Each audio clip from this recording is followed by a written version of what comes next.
under Harris. But anyway, let's welcome Vanessa to the program. Vanessa, welcome, and bring us up to date on what's been going on in Lebanon.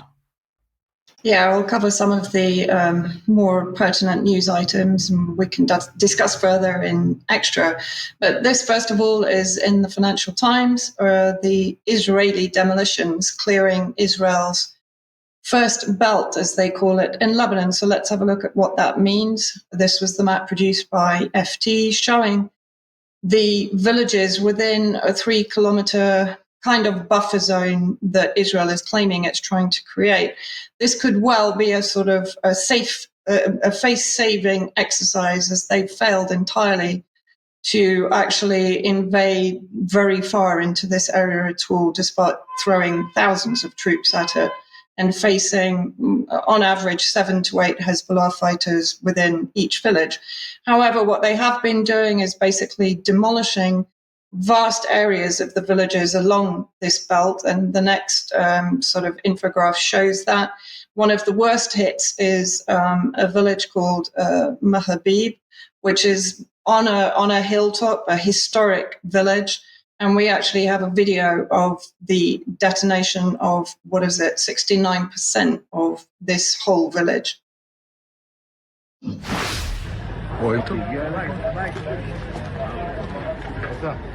Yo!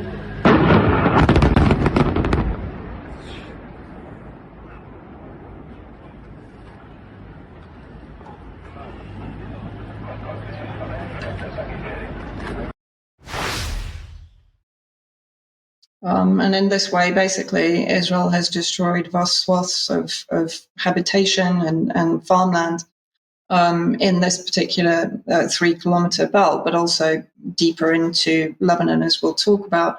This also from the FT, while Israeli officials repeat that their war is with Hezbollah and not with the Lebanese people, experts question Israel's systematic attempt to clear the area. Alonso Germendi Dunkelberg, an expert on international law at the London School of Economics, disputed Israel's notion that these villages are valid military targets, saying that the existence of Hezbollah infrastructure in a civilian area is not enough to justify its controlled demolition, even if the assets could be used against Israel in the future. And again, I have to remind everybody that the military installations in the center of Tel Aviv, which of course is a bustling residential city, that is never called out in any media reports. This was back in October 2022. Domicide must be recognized as an international crime because it is the destruction not only of people's homes, but their entire sustenance, their entire way of life. And then in addition to this was Afshin Ratanzi on X. Israel is threatening to bomb Baalbek in Lebanon and has ordered the evacuation of the entire historic city. I can't remember the population, but it's thousands, which has a history of at least 11,000 years. The city has been declared a UNESCO World Heritage Site. Its famous Temple of Jupiter and Temple of Bacchus now face destruction by Israel with US, UK, EU weaponry.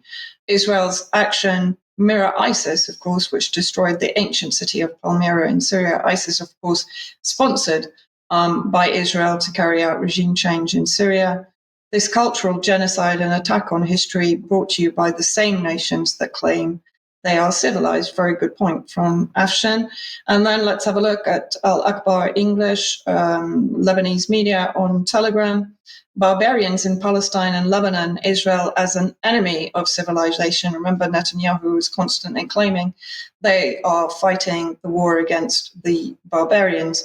On the eve of the 2006 war, Feiruz performed on Baalbek's Roman steps for the Baalbek International Festival's Golden Jubilee. Just a day later, war broke out and Baalbek's centuries-old site fell silent. 18 years later, Israel once again targets the ancient symbols of heritage, with bombs striking as close as 500 meters from the Temple of Jupiter. The city of Baalbek, a UNESCO World Heritage Site, represents 9,000 years of human history, its grand structures reflecting the legacy of Phoenician and Roman cultures. And we have to remember this is the eradication of a heritage, of a culture, of a history, just as the US did, of course, to the indigenous peoples in America, and as was done to the indigenous peoples in Australia, etc. This is what the civilized countries do to the so-called uncivilized countries. Then let's have a look at the justification for this. So, of course, this was back in March 2024 on the right. The Times of Israel, Lebanese media reports Israeli strikes in Baalbek hours after Hezbollah drone attack, and it goes on to say, this is a Hezbollah stronghold. And then today, or in the last few days, this was CBC, Israeli strikes threaten a Hezbollah stronghold. And secondary, it's nearly 3,000-year-old Roman ruins, of course, much older than that. Then if we look at the Hague Convention, of course, on cultural heritage and armed conflicts, any damage to cultural property, irrespective of the people it belongs to, is a damage to the cultural heritage of humanity, because every people constitutes the world's culture. That's the Hague Convention. So again, another convention that Israel is basically violating. And then in the same area, the Lebanese Health Ministry announced that Tibnin governmental hospital sustained severe damage from Israeli airstrikes in its vicinity, prompting an ongoing assessment of the hospital's condition to determine whether it can remain open, with the safety of its staff as the top priority. Additionally, Baalbek Governmental Hospital, which is overcrowded with patients and the injured, also suffered material damage from nearby strikes. Furthermore, Israeli forces targeted the Islamic Health Authority, the civil defense in Bazourieh, South Lebanon, resulting in the martyrdom of 2 paramedics. The ministry held Israel fully responsible for these breaches of international and humanitarian laws, and expressed astonishment at the international community's silence towards such a humanitarian violation, which makes essential medical care a dangerous task. So there's now, I think, 8 hospitals in southern Lebanon and across Lebanon that are basically non-operational. The Baalbek Hospital is still operating despite having been given orders to evacuate by Israel. This was a series of tweets put out by Hala Jabba, who was a former Sunday Times correspondent, very an expert really on the Middle East, has written books about Iraq and Hezbollah. So people will remember that we talked about the US embassy in Lebanon, which is effectively, when you look at the photo, a military base. There has always been questions and raised brows as to why Washington needs to build a mammoth embassy sprawling over a 43-acre site at an estimated cost of $1 billion in this tiny country of only 10,452 square kilometers in size. The complex located in the suburbs of Orqa is about 13 kilometers, 8 miles from the center of Beirut. It's almost 2.5 times the size of the land of the White House, the land the White House sits on, and more than 21 soccer fields. It is the second largest embassy in the world after Iraq's. And then let's see what the US has been up to. So bear in mind, Israel is destroying hospitals in Lebanon, just as it did in Gaza previously. In Baalbek itself, in one day, more than 100 civilians were killed. But this is what the US embassy is doing to help the situation. They have turned into Lebanon's dictator and is now imposing restrictions on certain flights bringing humanitarian aid to the country, forcing them to first land in Jordan for inspection, which means, of course, by Israel. The embassy in Orqa has also threatened Lebanon's national carrier MEA, Middle East Airlines, with sanctions should it transport injured people for treatment abroad. So not only are hospitals being bombed and civilians being targeted, but now they are being prevented medical evacuation. Sorry, can I just go back for 1 second, Mike? The embassy is also receiving a daily manifesto from IATA of the names of all passengers traveling to and from Lebanon's airport as part of its blatant intrusion in the country's internal affairs and free movement. And then lastly, she says, Washington, via its embassy in Lebanon on behalf of Israel, has already blocked Iraqi airlines from landing in Beirut's international airport to deliver much needed assistance for the hundreds of thousands of displaced people without first stopping in Jordan for inspection. Orqa also forced Middle East Airlines to comply with its orders not to transport injured people from Lebanon on its flights for treatment abroad. especially those injured in the pager and telecommunications bombings on the 16th and 17th of September by threatening to impose sanctions should it disobey. So extraordinary interference in Lebanon's affairs by the US, again, on behalf of Israel, utterly criminal.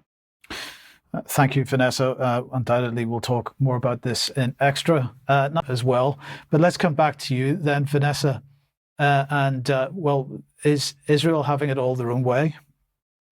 Not really, no. I mean, what I am saying is an absolute increase in the censorship of people that are legitimately speaking out against genocide. And of course, we've been talking about that with the anti-terrorist law in the UK and how it's effectively being abused to collectively punish people who are protesting genocide. But now you have Francesca Albanese, who wanted to go to Canada to meet politicians. And the Israel lobby, this is from the blog of Dimitri Lascaris, a lawyer and journalist. And let's see what she's saying that is upsetting them so much. Basically, the Center for Israel and Jewish Affairs are demanding that she's banned from the country and stripped of her diplomatic immunity. Of course, she's the special rapporteur for the situation of human rights in Palestinian territories. So she provides more documentation in her most recent report to the UN to support the claim the accusation of genocide in Gaza is not just plausible, but all too real and part of a long-term Israeli plan to displace the Palestinians. She also warns that Israeli actions now extend beyond Gaza, and there is a risk of the genocide extending in the West Bank and Jerusalem. And of course, we're seeing in Lebanon also. And she says the violence that Israel has unleashed against the Palestinians is part of a long-term, intentional, systematic, state-organized forced displacement and replacement of the Palestinians. This trajectory risks causing irreparable prejudice to the very existence of the Palestinian people in Palestine. And this, she said, on the 1st of October 2024. And of course, she's calling for sanctions on Israel. She's calling for all sorts of solutions. I do recommend people actually watch her press conference, which she handled masterfully. But it's not only Francesca Albanese. The following is a Belgian Workers' Party, MP Nabil Boukili, speaking to the Israeli ambassador Edith Rosenweig at the Belgian Parliament in the last few days. Palestinien. Et ça vous a tellement agacé que je brandis le drapeau palestinien dans cette commission. Je vais le refaire, Monsieur Demac. Ce peuple a le droit d'exister, a le droit à sa liberté. Ce peuple a le droit à son indépendance. Ce peuple a le droit à la dignité. Et vous les combattez. Vous faites un nettoyage ethnique. Vous faites un génocide contre le peuple palestinien sous prétexte de lutte contre le terrorisme, alors que c'est vous, l'armée la plus terroriste dans la région. C'est vous les vrais terroristes. C'est vous qui colonisez la Palestine depuis 76 ans. 76 ans. Il n'y avait pas de 7 octobre depuis 76 ans. Toutes les résolutions de l'ONU que vous avez violées, vous ne respectez aucun droit international. Vous êtes un État voyou, même au sein de l'Assemblée nationale de l'ONU. Les autres États, ils quittent la salle quand votre Premier ministre, le chef d'un gouvernement d'extrême droite, prend la parole. Les autres États quittent la salle parce que vous êtes devenu un État paria et vous osez encore venir ici nous balancer vos salades pour dire que ce que vous faites est justifié. Comment vous pouvez justifier l'injustifiable? Comment vous pouvez justifier le génocide? Comment vous pouvez justifier les crimes de guerre? Very, very powerful speech from him, and then a calmer but nonetheless very powerful commentary from Spanish MP Ione Belada.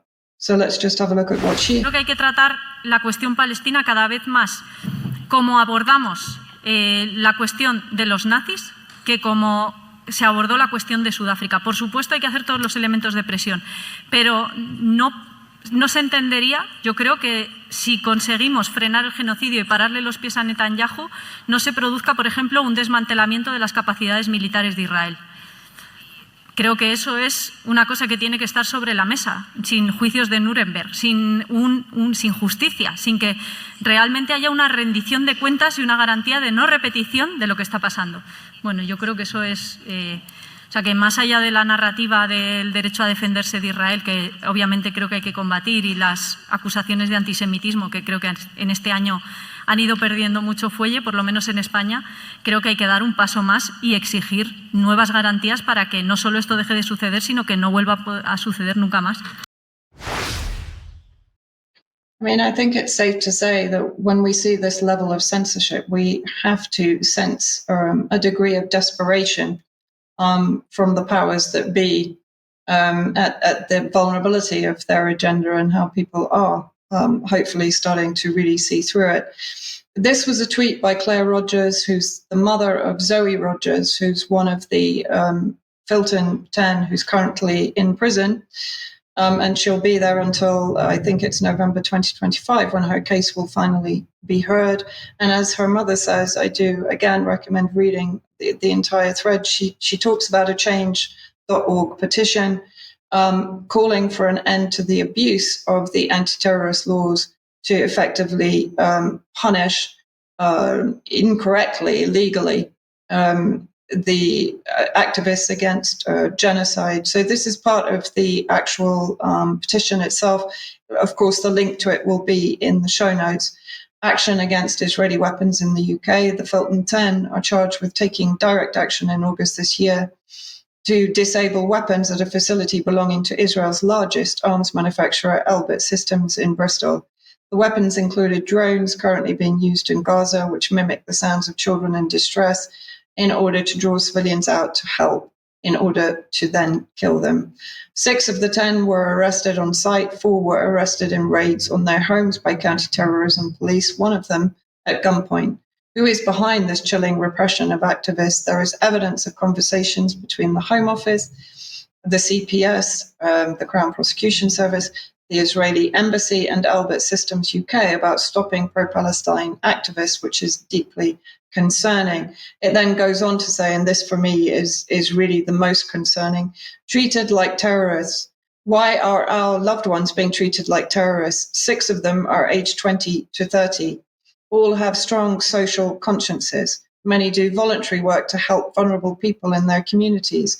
They couldn't bear to see the scale of suffering of innocent people in Gaza, especially children, and strongly oppose the genocide that Elbit Systems is profiting from and that the UK government is complicit in.